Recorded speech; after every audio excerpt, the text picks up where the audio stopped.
Peter and John were going up to the temple at the time of prayer at 3 in the afternoon. Now a man crippled from birth was being carried to the temple gate called Beautiful, where he was put every day to beg from those going into the temple courts. When he saw Peter and John about to enter, he asked them for money. Peter looked straight at him, as did John. Then Peter said, "Look at us." So the man gave them his attention, expecting to get something from them. A crippled beggar asked Peter and John for money.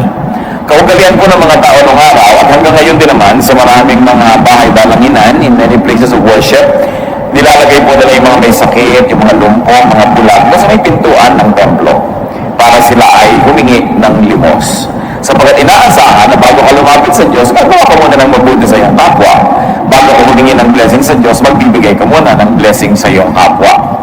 Meron ding spiritual dimension, yung paglalagay po ng mga may sakit dyan sa paanan ng hagdanan ng mga templo at bahay dalanginan, sapagkat naniniwala rin ng marami na mayroong dadalaw ng mga banal na tao, mga kinakasihan ng espiritu, pupunta doon sa templo at sakali man ay makapagbigay sila ng payo o lunas o kagalingan sa mga may sakit.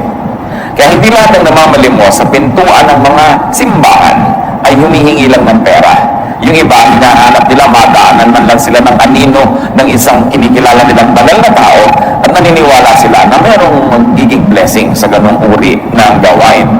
The Bible is silent about approving or disapproving that kind of practice, but we are just citing a very truthful and a very factual, historical occurrence that the sick people are being placed at the temple gates to seek alms, and not only money, sometimes food, and very often spiritual blessing.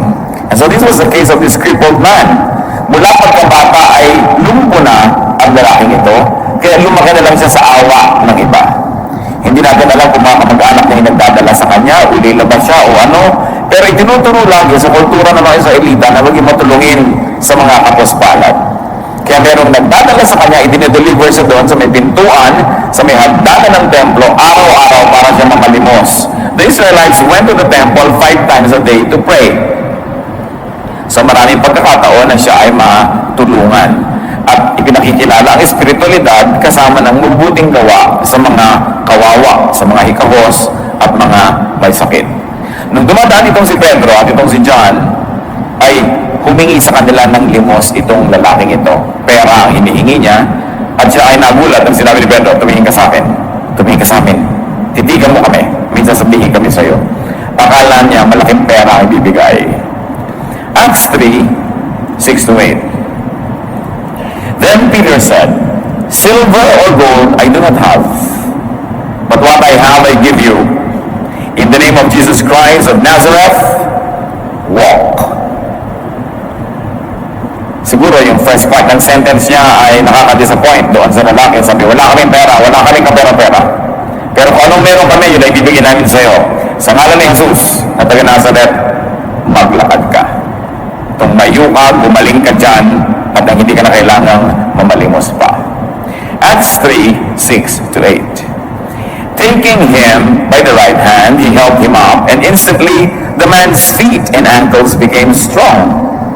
He jumped to his feet and began to walk. Then he went with them into the temple courts, walking and jumping and praising God. A very wonderful event occurring at the very gates of the temple. Sabi, wala kaming pera, yung hinihingi mo wala kami, pero meron kang hiningi, na meron, hindi hiningi, yun ang meron kami. Meron kaming kapangyarihan ni Kristo.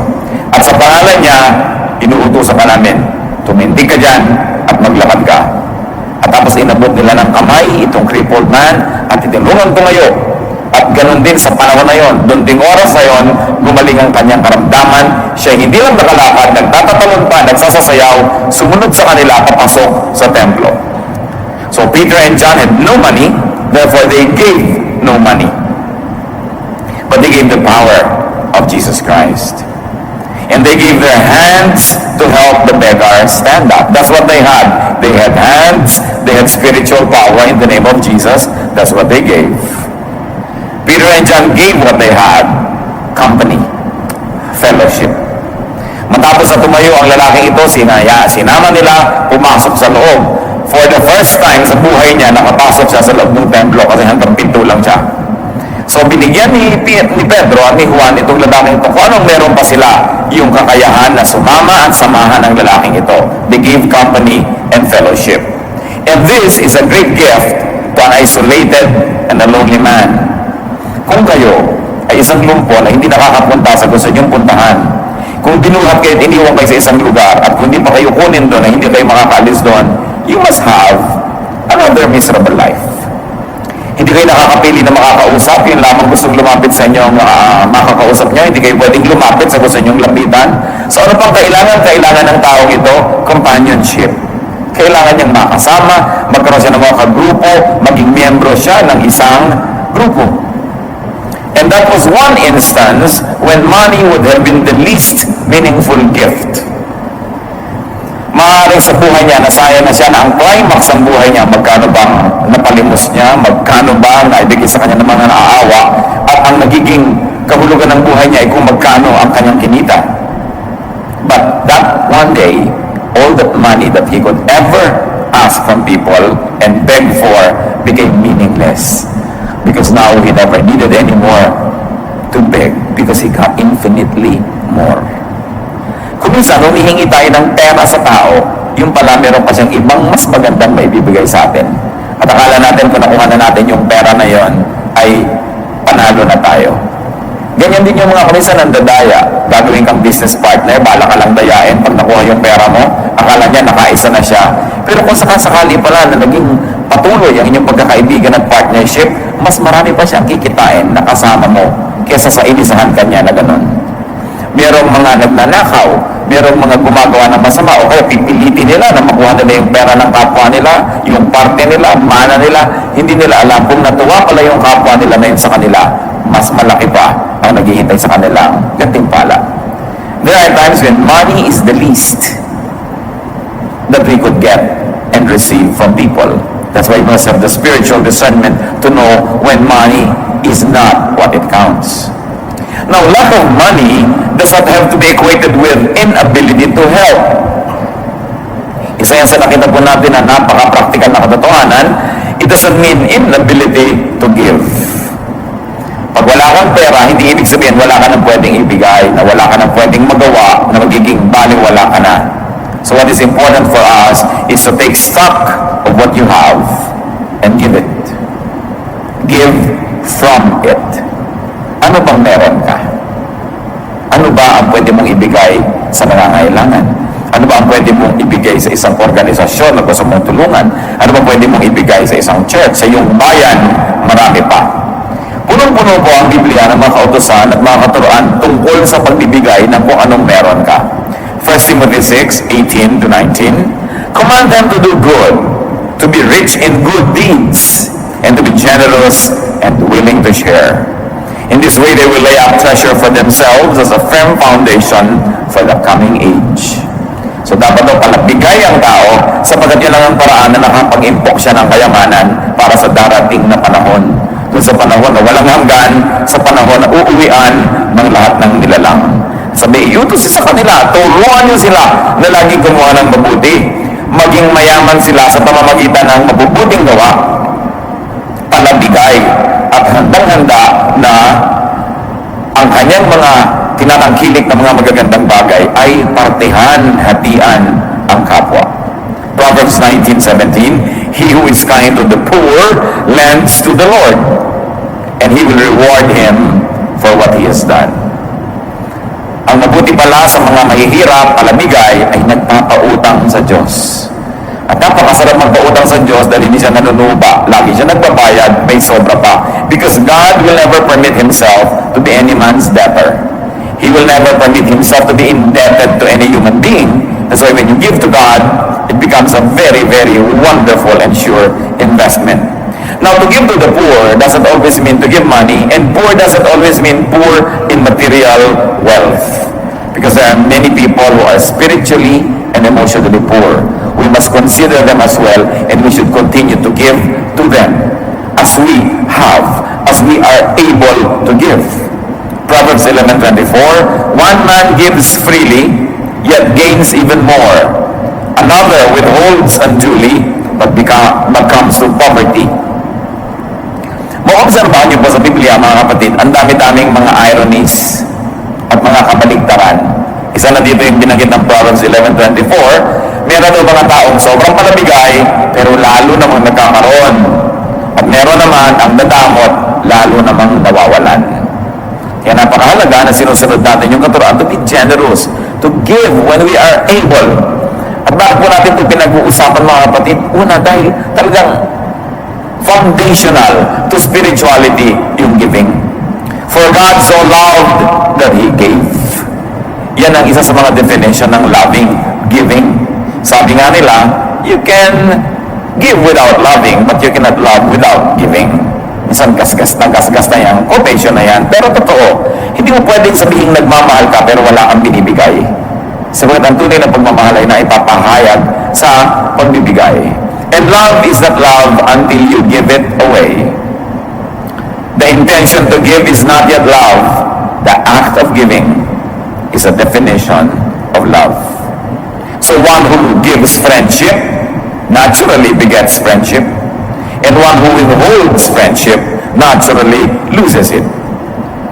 In a manner of speaking, you keep only what you give away, and ironically, you lose what you selfishly keep.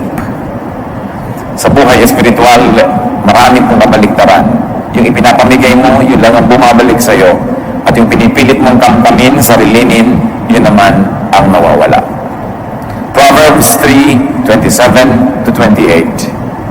Do not withhold good from those who deserve it when it is in your power to act. Napakadaling maintindihan, pero madali bang i-apply?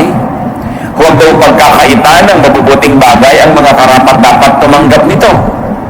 Sabi natin, siyempre naman. Pero tanong, meron kayong kilala, kaibigan, meron kayong kapatid sa Panginoon, merong tindahan, naghihirap siyang mibili, magtinda, pinagtutubo niyo ba o hingi kayo ng hingi ng discount?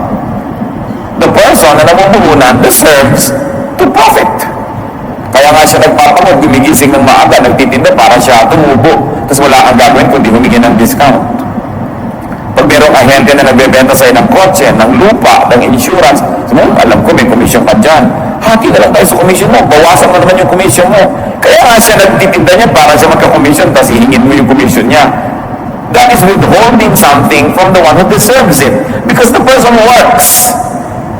And when you plant, you harvest. When you work, you benefit from your work. Nobody plants without the promise of being partakers of the harvest. Maraming mga ganon. Deserve nila, inaalis natin yung dapat sana ay sa kanila. Yung mabuti sa atin, they deserve na gawa natin ng mabuti. Yung nagbibigay sa atin, they deserve na suklian natin yan. When people have earned it. Sasabihin pa natin, pambira naman yung doktor na yun. 3 minuto lang akong tinignan, tapos 500 ang bayad. Siyang na taon naman nag-aaral yun, ano? Gusto mo siyang na taon ka rin yung tingnan para magbayad ka ng mahal. Sabi mo, sandali lang akong tinignan. Pero ang tagal yung pinag-aralan kung paano ka titignan. Kasi mo, gusto ko 3 minuto kang tinignan, 3 piso ibabayad mo sa kanya. Ay, ang mahal-mahal ng puhunan niya sa pag-aaral. Minsan we have misplaced values. Akala natin ganun lang yun. Pero siyempre, pag specialista, bayaran mo ng mahal. Quality is expensive.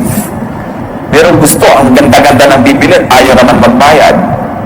Tatandaan natin yun, reward people who work.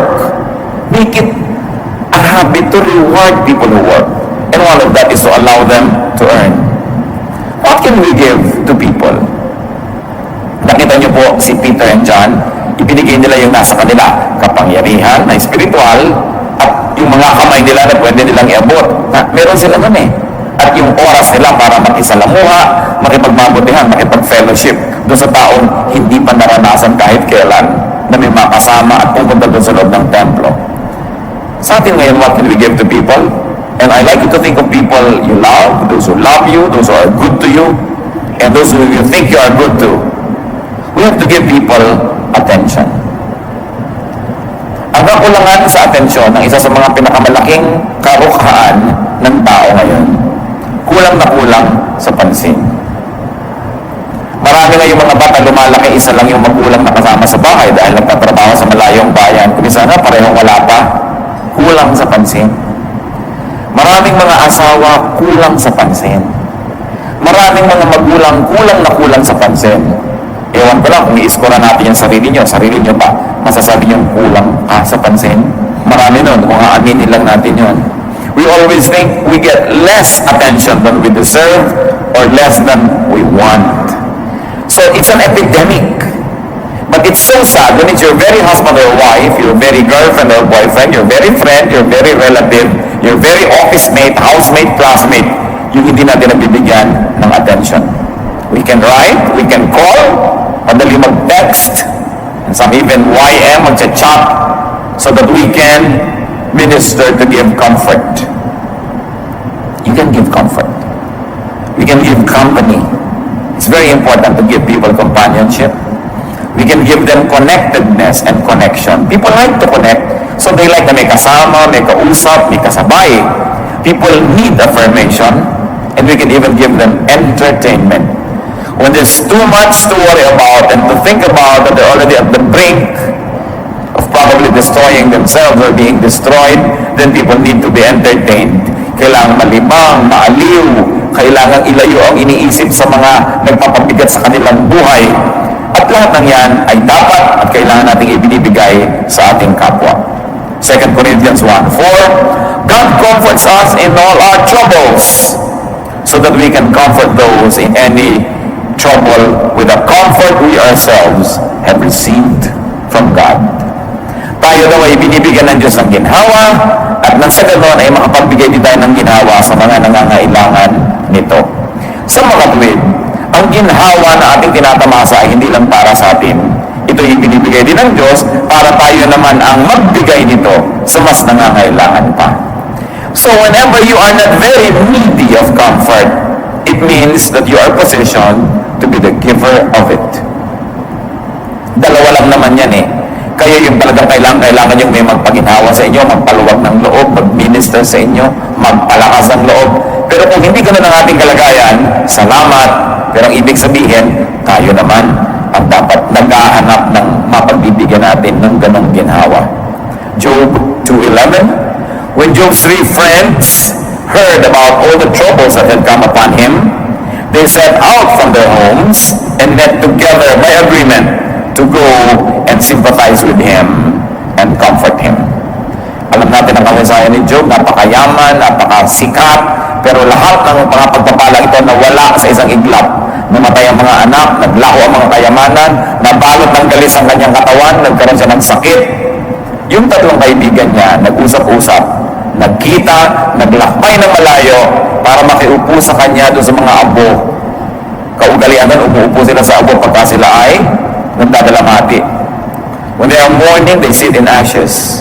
Not to mention the fact that Job was covered with sores and wounds, and he needed this disinfectant, ash, to cover his open wounds.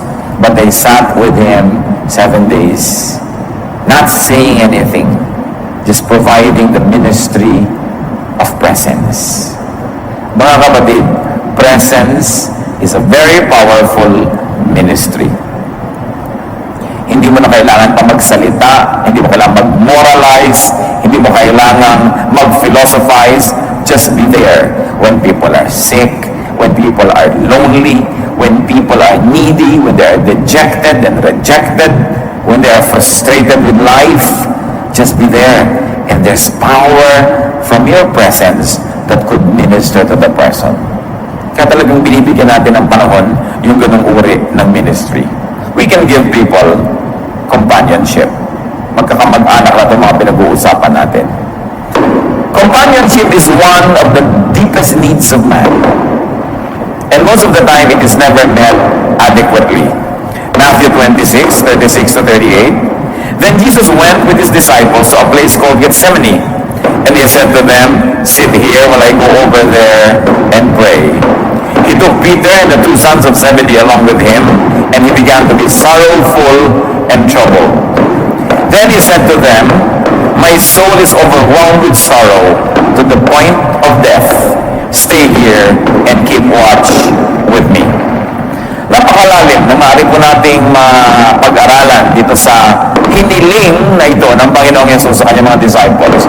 You will imagine Jesus of Nazareth. You will imagine the power that was in Him. He was driving out demons, healing the sick, raising the dead.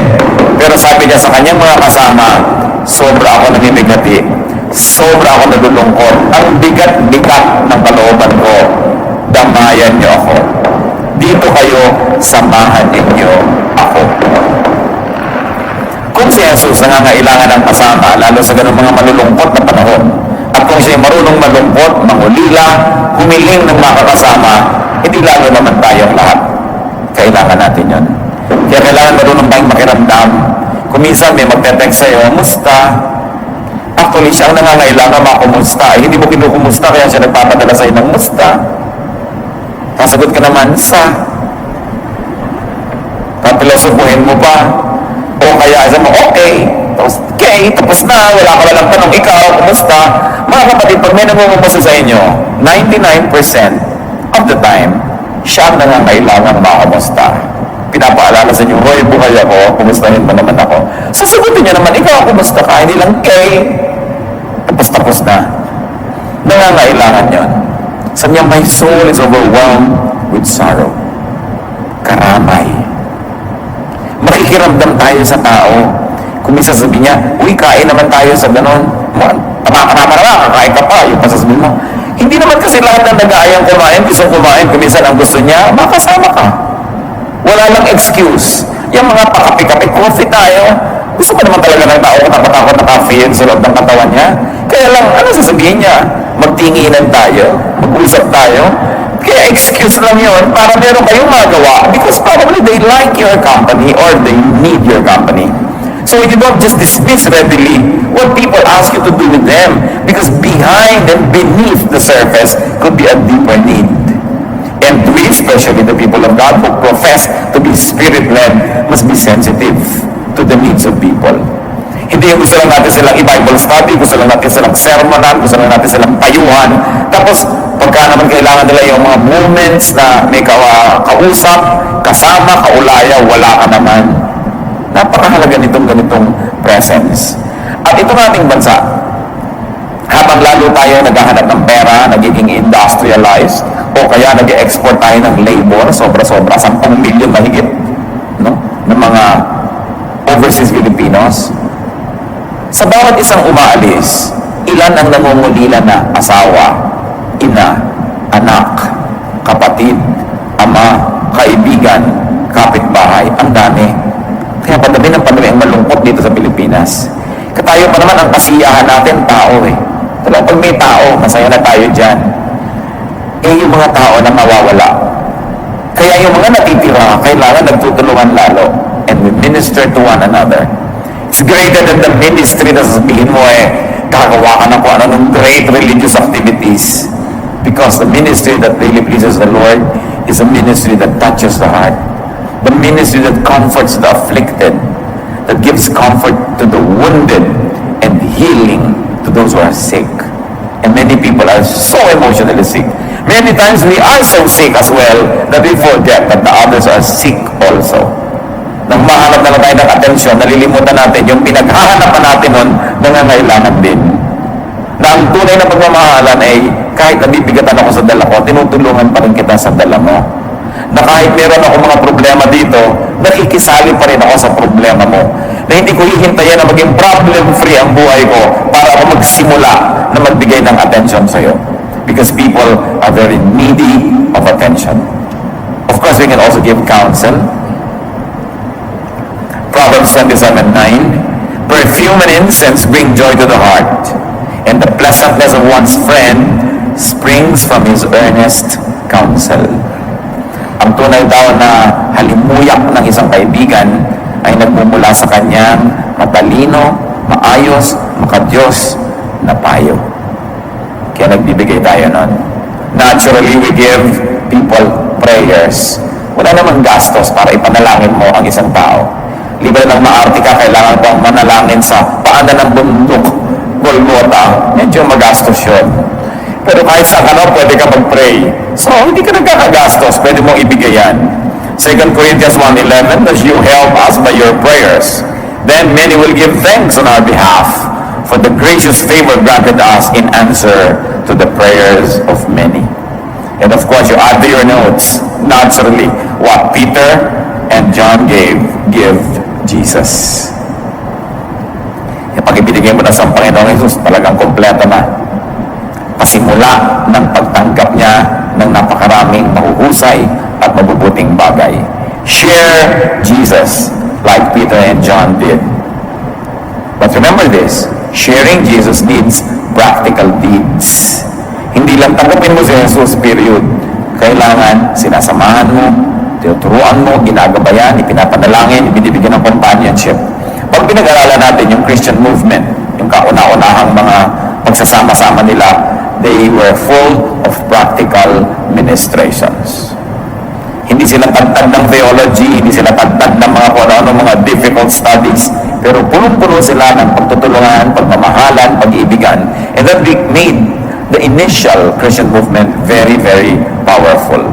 Because love is the most powerful of all powers. And nobody can resist love when love moves. That's why Christianity was very powerful, because it was propelled by love, defined by love, encouraged, empowered by loving. Do not let lack of money stop you from giving. Minsan meron tayong poverty mentality. Akala natin kung wala tayong pera, tayo na lang lagi dapat ang tumatanggap. Tayo na lang dapat lagi ang mareregaluhan. Libre lahat dahil mahirap tayo. Hindi yun totoo. Pera, isa lang yan sa pwedeng ibigay. Ang dami pang iba.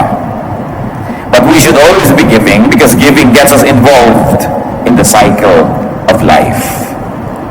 What is life? Inhaling, exhaling, eating, defecating, in, out. Ganun talaga ang buhay. Giving, receiving. If you do not give, you do not complete the cycle. If you keep receiving and receiving and receiving, subukan nyo, mag-inhale kayo. Inhale, inhale, inhale, and don't ever give it up. Don't exhale. Sasabog kayo nun. You'll die. Because you have to inhale and exhale. You have to receive and give so that you will have balance. Giving connects us to people. What better connection can we have with people than the giving connection? That we give to them, they give to us. And that's how interpersonal relationships are strengthened. When we become interdependent, not overly dependent, but we need people and people need us. We give to them and they give to us. That's what the city is all about. That's what the town, the village is all about. People needing people.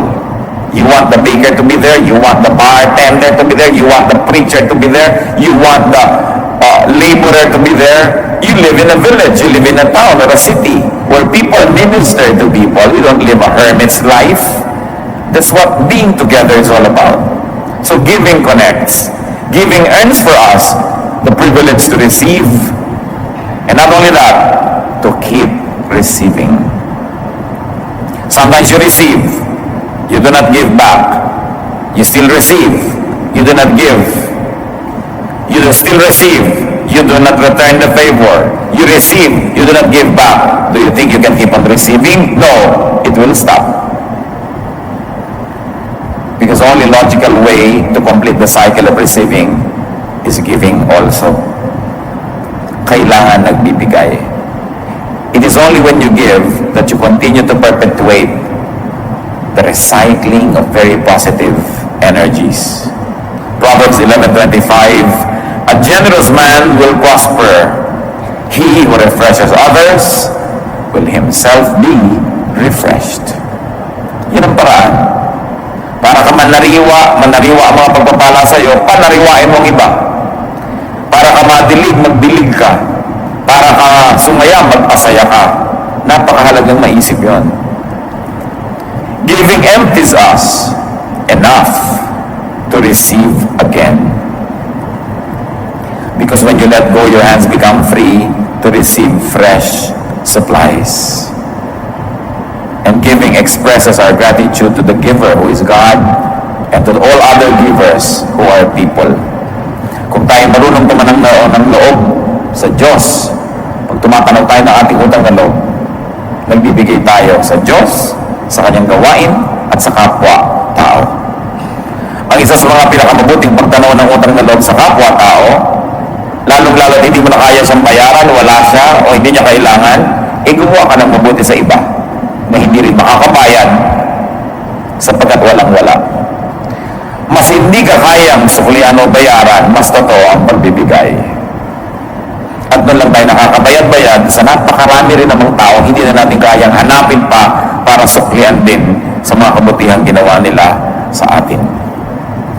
Very especially if you receive good things from people, give back to your benefactors. All beneficiaries should give back to their benefactors. Sometimes you cannot give back money, but even money is a temporary issue.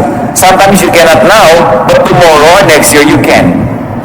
Sometimes a person who has money giving you now, next year will have very little of it, and you have more of it, it's your turn to give. Panapanahon. Alam niyo, isa sa mga pinakamalaking nating pagkakamali, pag meron pala bigay sa atin na ang tingin natin mayaman, who has everything, hindi na tayo nagbibigay. Mayaman naman si tita huwag na nating bigyan. Kompleto na yan Mahirap bigyan yan, mayaman kasi. Kung minsan, nagiging napakadali na sa ating excuse yun para magpabaya. Mayaman naman siya, wala na siyang kailangan. Hindi yun Ang kailangan ng mayaman at mahirap ay pareho lang. Ang kailangan nila ay maalala. Ang kailangan nila ay ma-reaffirm. Mabigyan mo ng affirmation that they are loved, that they are appreciated. Sabi, ang dami-dami na naman niyang alahas, wala na tayong maibigay. Hindi bigyan mo ng chicharon. Hindi excuse yun. Bigyan mo na isang santol. Bigyan mo ng 5 pirasong butong bakwan. May ribbon. Nakalagay sa magandang lalagyan. Ang sinasabi lang na naalala kita, kung gusto niyo mga kapatid na maging thoughtful, ang daming pwedeng ibigay sa kapwa. Many of them don't have to cost money.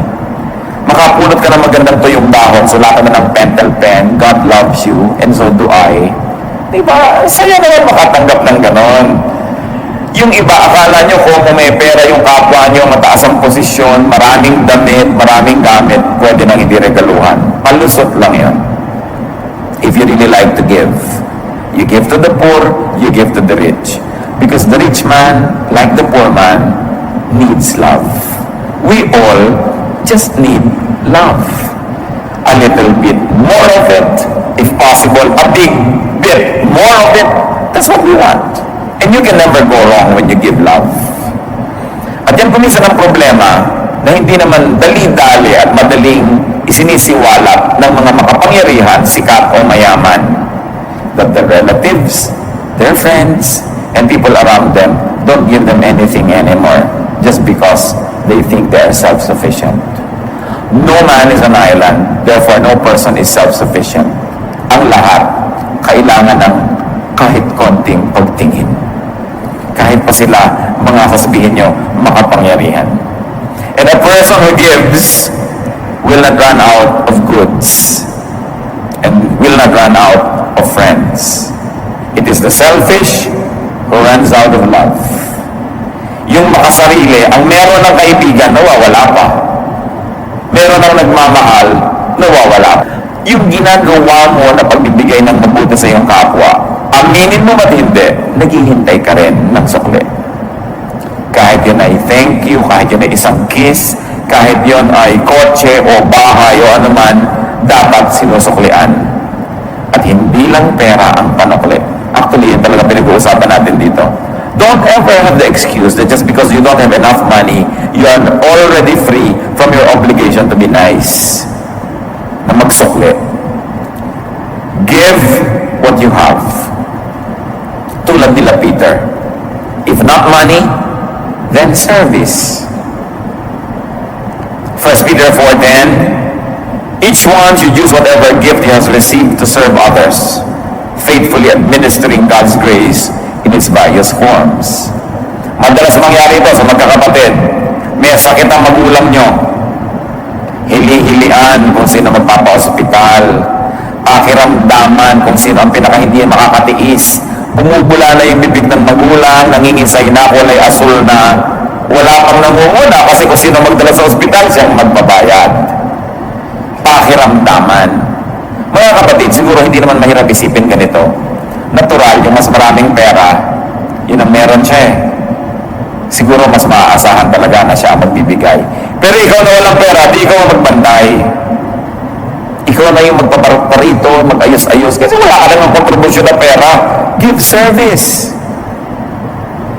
Sa magkakapatid, lagi nagkakahiyan, ay si ate maraming pera yan, ay si junior, yan ang maraming pera, yan ang paggastos yan, yan ang kontribusyon mo doon. Kailangan meron. Kung hindi ka makakapagbigay ng pera, serbisyo. Mahilig kayo maglinis ng mga nicho-nicho dahil November 1, hindi ikaw makakapagbigay ng pintura, ng makalburot, kung ano-ano. Hindi ikaw magkulkul doon, maglinis-linis doon, mag-brush. Kailangan meron kayo contribute, hindi lang pera ang kinocontribute ng tao. Lalo kung wala kang pera, dapat willing ka laging volunteer na maglingkod. Kasi yun na nga yung currency mo. Yung mga 10 mga daliri. Maglingkod, magtrabaho. Unfair naman na yung gumastos na siya pa yung nakabantay doon. And sometimes I see this illness in the way people think. May sakit si nanay, itong anak na namamasukan sa Maynila pang ipapatawag para alagaan si nanay. Ito na nang may na magtatrabaho sa Maynila ang nakakapagpadala ng pera.